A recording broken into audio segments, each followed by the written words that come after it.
So what are some of your hobbies outside of politics? Oh, I love having people over in my house. I love that. I love gathering people at the table. You know, one of the things I always wanted to be is I always wanted to be Governor General. Now I would love to be Lieutenant Governor because you gather people at the table and people from different backgrounds with diverse opinions, and they have to listen to each other.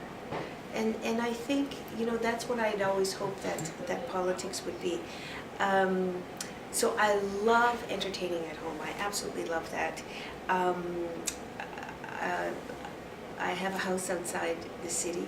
I love doing that. I love hiking, berry picking, and swimming. I love to swim.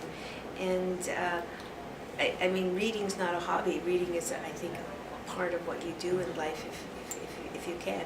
Don't have enough time to read everything that I want to read. So what are some of your favorite books?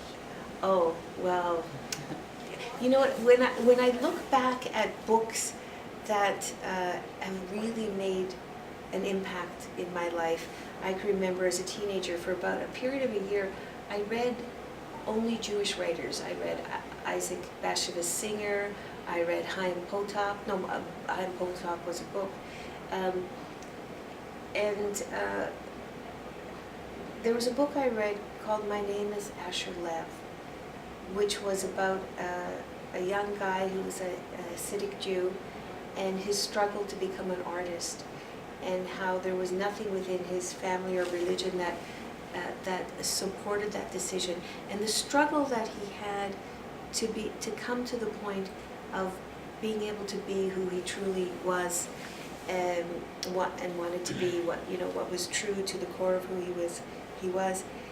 And that book affected me. It gave me the courage to be able to step out and to be true to myself as well. I loved Lisa Moore's books. I love Michael Crummey's books. There's been some fabulous women writers, feminist writers, and poets who just, they kind of give you a kick in the heart or a kick in the ass, you know? Like get your heart going or get your mind going or get you into gear.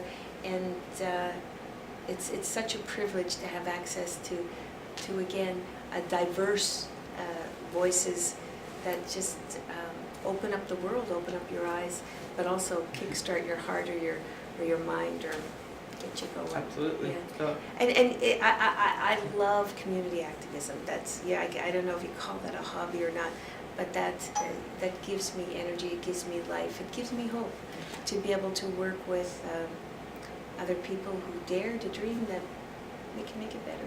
That's like, it's such a privilege to be able to do that. absolutely. So you said that you wanted to become a priest.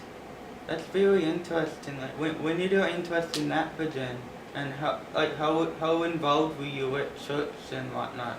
Oh, I grew up in a very Catholic household, and we used to play church and communion. It was quite funny.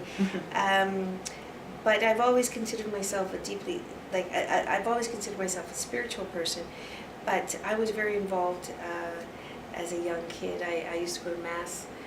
Even when I'd go to the early morning masses, and I'd walk a few hours. You know, I remember in grade 2, Daddy was posted to Winnipeg. We lived in Winnipeg, and I would walk a few miles to Mass at 7 o'clock Mass in the morning, all by myself. It would be dark, and it would be 40 below in the winter, and it would be the altar boys and the priests and the nuns and a few older women and me. And I loved it. I loved the stillness. I loved the ritual. Okay, so did it just stop? Just stopped Okay. a moment ago. Yeah, so it was so I think I was really influenced by the nuns in around the 1970s who were doing social action work, who were doing community activism, who were into liberation theology. And that really formed my sense of social justice and how important that was.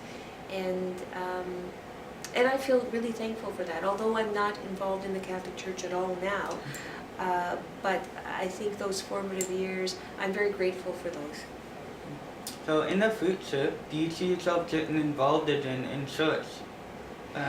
not necessarily Roman Catholic, like any religion. Yeah, I don't see myself getting involved in any kind of organized religion.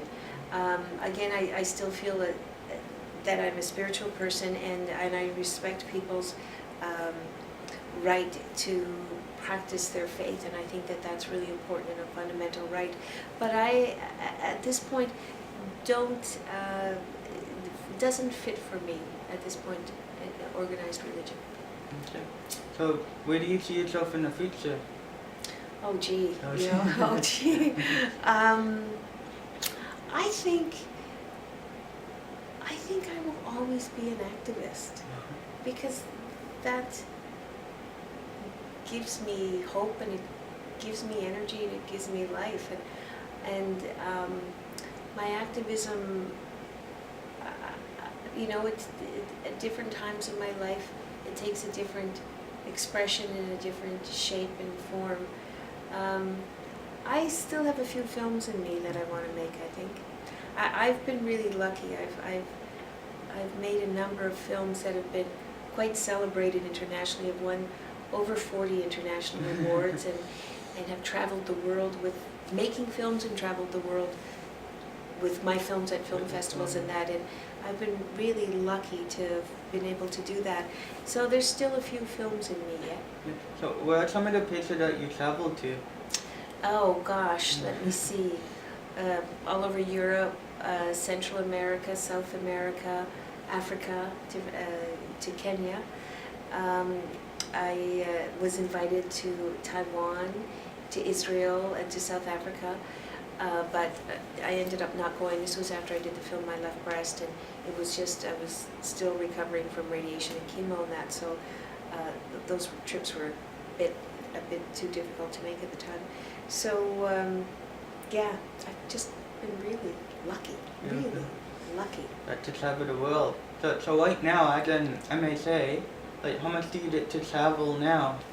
Oh, my traveling, for the most part, is contained in St. John's Centre, which someone has told me is actually the most geographically compact district in the province. So I can actually walk my district. I don't travel a whole lot. I have traveled around the province, and I love that, getting to different parts of the province and meeting folks all over. So most of my travel is either right in the district or right in the province. So someday, do you see yourself wanting to be in federal politics? Oh, I have no desire to go in federal politics. And it's funny because a number of films that I made before moving on to being elected were films that were rooted right in my community. And I tell you, I have no desire to work on the federal level. I am much more interested in being really rooted in my community. And I'm 5 minutes, the House of Assembly is 5 minutes from where I live. I love that. I love the compact nature of that. I love the immediacy of being able to be connected with my community. So federal politics is not something I'm interested in at all. I mean, I'm interested in what's happening, but not for myself as a politician. Yeah. Okay. So after your career in politics is over and you retire someday, what do you see yourself doing then? Who knows? Who knows? Who knows? How about law? You mentioned that. Oh yeah, no, I can't see myself. I'm 58 right now, so I cannot see myself, down the road going to law school. No. But law has always been something that I'm quite interested in. But yeah, I don't think so. Absolutely. Thank you for taking the time to chat with me today, Mrs. Rogers.